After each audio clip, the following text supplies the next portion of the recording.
So we were going to put out a video on this, or maybe this week, but then that all got a little sidetracked in the wake of the Academy being complete idiots. For context, the Academy announced that a new category for Best Popular Film will be created for the upcoming Oscars in 2019. What makes a popular film, you might ask? Well, we don't exactly know at the moment, but my best guess would be the films the dirty, mass unwashed like to watch that usually involves lots of CGI and have no substance whatsoever. Wait, I didn't put this into the script. Have the Academy gotten into our Google Drive? And listen, I don't think what we're going to cover here won't be something you haven't already heard, but I think it's important to give an opinion on this if you enjoy films and filmmaking, and it's good to show your support for these filmmakers of every genre and every pedigree. So without further ado, this is why I think this popular film category is bullshit. Now first off, a bit of history on the whole subject, because this isn't the first time the Oscars have screwed around with their categories in a nonsensical way. At the very first Academy Awards in 1929, back when the ceremony only lasted the length of me and my girlfriend's best sexual experiences, at a solid 15 minutes. Wow, that's actually savage. There were actually two Best Picture Oscars awarded. Outstanding Picture, which went to Wings, a big budget war film, and Best Unique and Artistic Picture, which went to Murnau Sunrise, a grand romantic art film. The two awards were of equal importance and were intended to honour different aspects of filmmaking. However, the following year the Academy scrapped the Best Unique and Artistic Picture and decided that Outstanding Picture, which was later renamed Best Picture, was the highest accolade that could be received, and this was subsequently won by The Broadway Melody, the highest grossing film of that year. So we could argue that the Best Picture Oscar is already a more mainstream, most popular award, and has been for the last 88 years. Thankfully, it seems most people have mocked this whole idea of a Best Popular Film category quite openly, but then there's been a few supporters that have ranged from the kind of understandable to the downright infuriating. Mark Wahlberg has come out and said that he likes the idea because a lot of the movies he makes might now have a shot at winning an Oscar. And that's true, I guess. I guess some of the films he makes might stand a shot now. Apart from any Transformers movies, although I don't think they'll be making another Marky Mark iteration after that last one. You know, in the last movie, they imply that Shia LaBeouf's character is dead. I mean, what the hell is up with that? I don't think these movies are good, but isn't it a slap in the face of Newt and Hicks-sized proportions to just casually seed in the idea that your hero, for the first 3 movies, probably slipped on a banana peel and bashed his head in on a fucking rock? Anyway, I agree with Mark on this. Yes, these kind of actioners do stand a shot at winning an award, but that to me is missing the point entirely, because opening up a category for these films to win this award automatically shuts them out of winning any Oscar with any kind of clout. Ever. And that's just not fair. You look back to something like Mad Max Fury Road. It wowed and surprised everyone back in 2015 for its superb high-octane thrills and spills. It instantly became a modern classic. Everyone was talking about it, so much so that it was nominated for Best Picture. Director George Miller was nominated for Best Director. And whilst it didn't win either of those, that's not the point here. It came close. And one day, another Fury Road might come close, and it might even win. This new category means that will never ever happen. Are you a Lord of the Rings fan? Yeah, well, imagine if that Best Picture Oscar never happened, because I can guarantee it would have won the Best Popular Film category instead. Movies like Toy Story 3, Fury Road, they should have all been made with the goal of getting Best Picture.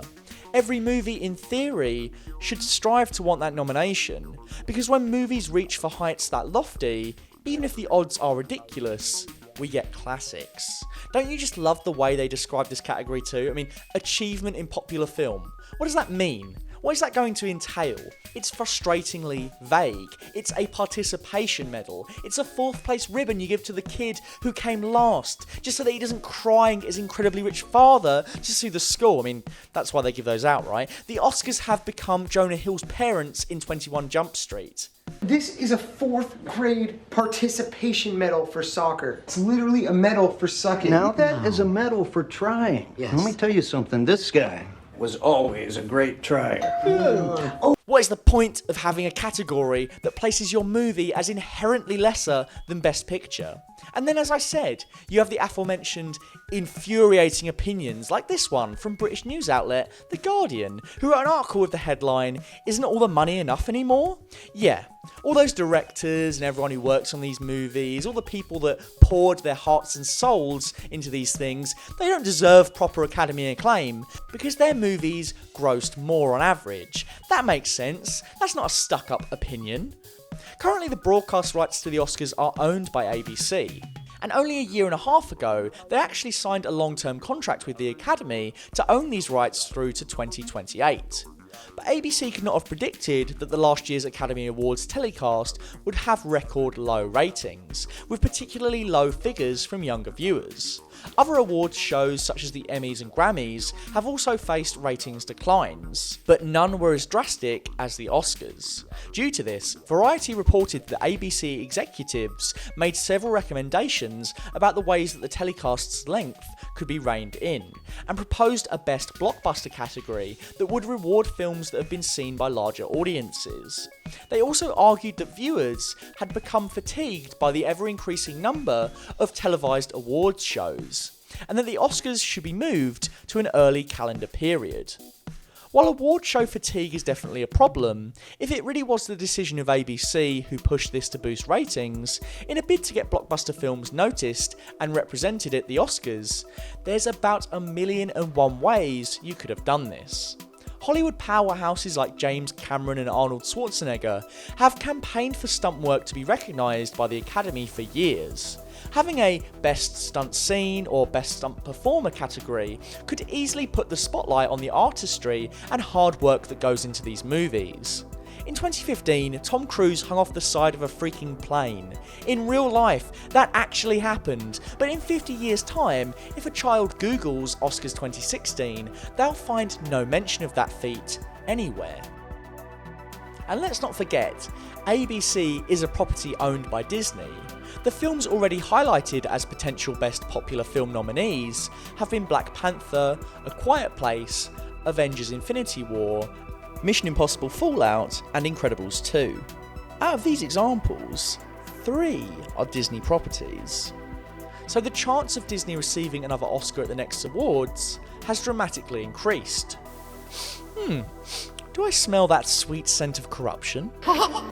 I think the Oscars do have a responsibility to celebrate all the best aspects of film on any given year, from your comedies to your dramas, your horror to your actioners. In theory, isn't that the whole reason it exists? After inviting a record number of new members this year to increase its racial and gender diversity, the introduction of a new category feels like a massive step backwards. At the end of the day, this isn't acceptance, it's appeasement. It's letting films the Academy would scoff at sit at the big boy table and handing them a lollipop so they'll be quiet. The Oscars should be a celebration of filmmaking, and this surely isn't that. Thank you so much for watching our video. If you'd like to see more from Full Fat Videos, please don't forget to like, share and subscribe. You can see our social media links down below if you want to follow us on things like Twitter. And thank you very much to all our patrons. If you would like to join our Patreon, the link is in the description. We will see you next week.